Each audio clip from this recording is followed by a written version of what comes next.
Hello friends, this is Ramesh Panikar here on behalf of KNA. Today we are discussing chemistry paper of Crash 2. Alright, look at the question number 46. What will be the value of M if de Broglie's wavelength of helium gas at minus 23 is M times that of de Broglie's wavelength of neon at 727 degrees Celsius. Alright, so see, look at the relation. We have lambda is equal to h upon root of 2m kinetic energy. Now for any gas, kinetic energy is equal to 3 by 2 kT. Alright, or lambda equal to, if you put the value of kinetic energy, so it is 3 by 2 kT, so 2 is cancelled, we are left with 3m kT, h upon root of 3m kT. Now 3 is constant and k is also constant, so we can say lambda is proportional to 1 upon root of mt.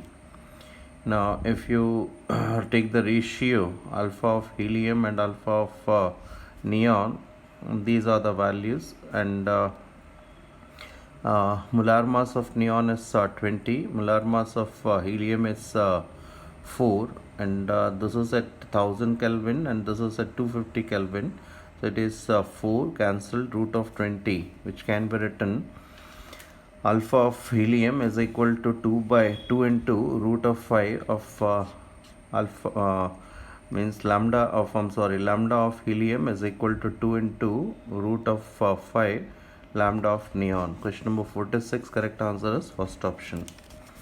Look at question number 47. The question is a potential difference of 30 kV is applied across ANZ X-ray tube. Find the minimum wavelength of X-ray generated. Right, so we have a formula, that is lambda is equal to 1240 nm nanometer divided by 30,000 electron volt. Alright, that is converted to electron volt. So if you solve this much, you get 41.3 into 10 raised to power minus 3 nanometer, or 41.3 into 10 raised to power minus 12 meters. So the correct answer is fourth option, 47, 4.113 into 10 raised to power minus 11. Alright, so this is the answer, fourth option.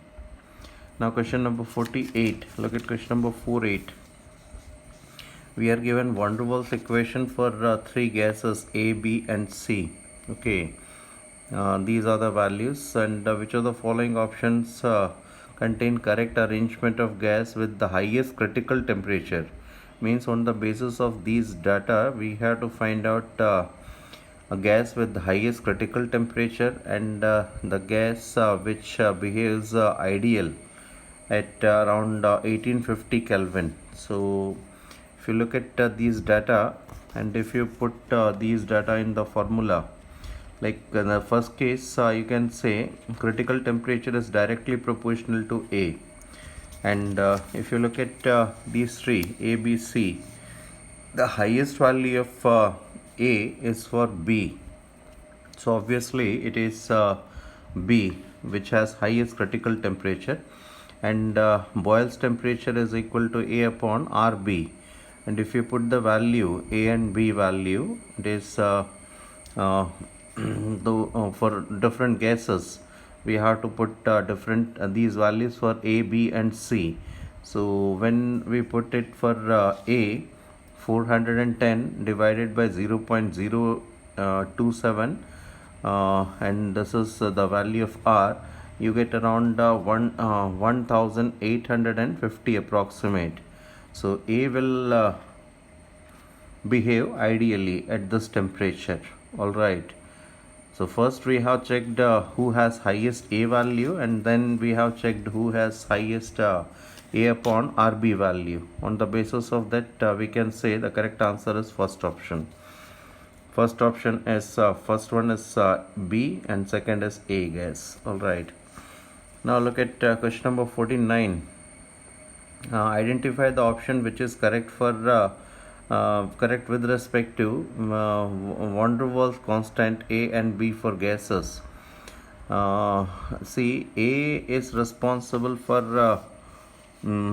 the attraction, force of attraction, all right, and B is regarding the size of the molecule. So if you look at the answer, question number 49, correct answer is second option, A of CO2 is more than A of H2. That is very correct. The van der Waals attraction is maximum, means if you compare these two, van der Waals attraction of CO2 is more than hydrogen, and second is B of CO2 is greater than B of hydrogen. That is also correct. All right, means the volume of CO2 is greater than hydrogen. Now look at question number 49. An ideal gas is expanded irreversibly against 10 bar pressure from 20 liter to 30 liter. Calculate Q if the process is isoenthalpic, means delta H is 0. So look at question number 50. We have delta is equal to Q plus W. Alright. Since delta H is 0, delta E is also 0. So this is 0. Delta E is 0. So Q equal to minus W. So now minus and W is equal to minus P delta V. So minus P delta V, it is delta V is 30 minus 20, that is equal to 10. 10 into 10 is 100, so it is minus 100 bar atmosphere, and this is the conversion factor 101.3. So it is minus and minus. See, W is equal to minus P delta V, and this negative and this negative, it becomes positive. Alright, so minus minus, so first we are calculating W. So when it is multiplied by 101.3, we are getting around 10,000 joules, or you can say 10 kilojoule, minus 10 kilojoule. So when you put here Q is equal to minus minus 10 or plus 10 kilojoules.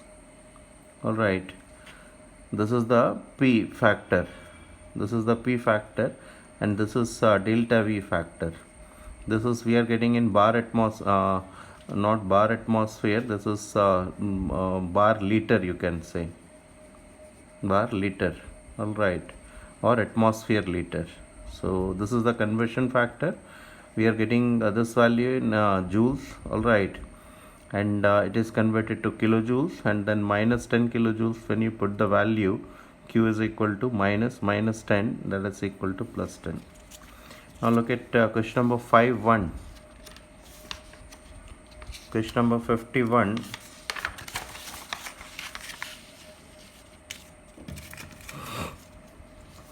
Look at question number 51. The heat evolved on combustion of 1 gram of starch is given 4.18. What is the standard enthalpy of formation of 1 gram of starch? Alright, heat of formation of CO2 and H2O are given minus 94 and minus 68. Now question number 50, correct answer is 10 kilojoule, fourth option. Question number 51. See, the molar mass of starch is 162.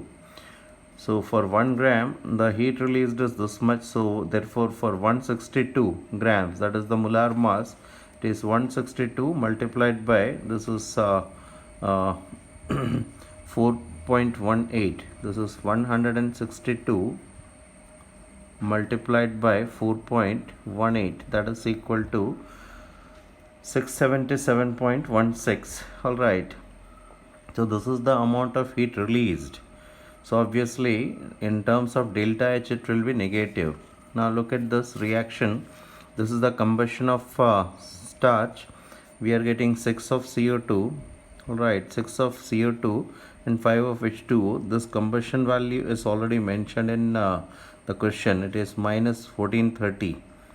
And this minus 94 is mentioned for CO2, but 6 moles are formed, so 6 into this value, and 5 of water, so this value. The sum of these two is minus 905.6. This is the enthalpy of product, minus enthalpy of reactant. Oxygen we are not considering because enthalpy of any element which is in uncombined state is 0. Alright, so this value we have calculated from here. This is the combustion reaction, so this is delta Hc. This value is converted to negative because this is the amount of heat released. This is delta Hc equal to enthalpy of product, that is minus 905.6 minus enthalpy of this is X minus, that is enthalpy of formation. So when you calculate delta HF, we are getting minus 228.44. Now we need the amount of heat released when 1 gram of starch is formed. So divided by molar mass, that is equal to 1.41.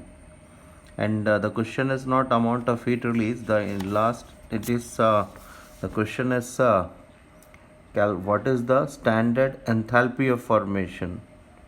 Alright, for 1 gram of starch. So that is why it is minus 1.41. Correct answer is third option. Look at the third option. This is minus 1.41. Question number 52.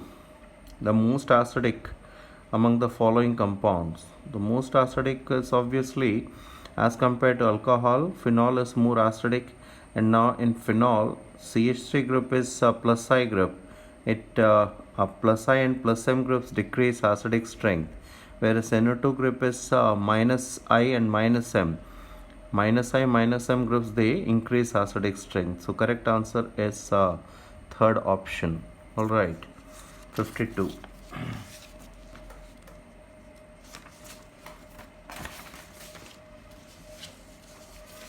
Question number 5.3. Look at question number 5.3. The correct IUPAC name of the compound, obviously numbering should start from this, because if double bond and triple bond are at symmetrical position, alright, means from this side and this side we are getting double bond at one position, from here triple bond is getting at one position. So they are at symmetrical position. In such cases double bond is given preference, but they are always written enynes. Such compounds are always written enyne. So this is pent 1-ene 4-ine. Pent 1-ene 4-ine. Second option is correct. Now look at question number 5.4. In 54, which is true about aerial distance. So this is actually cis and trans. Say HCl and so obviously this distance is more. This distance T2, L2 is more than L1, because this is cis, this is nearer, and this is trans, obviously this is far. So L2 is greater than L1. Now look at question number 5.5. Cis-2-butene is brominated. Alright, cis-2-butene is brominated. So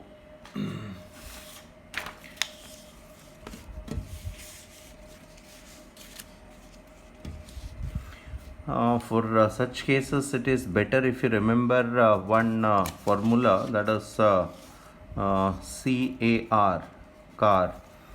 CAR means cis-alkene anti-addition racemic mixture. If it is cis-alkene, if it shows anti-addition, the product is racemic mixture, means D plus L. And then change the C to trans. If it is trans, or keep it cis and not anti-addition, it is syn addition. Anti-addition means if the electrophile and nucleophile part of the reagent are getting added from opposite side, then it is called anti-addition.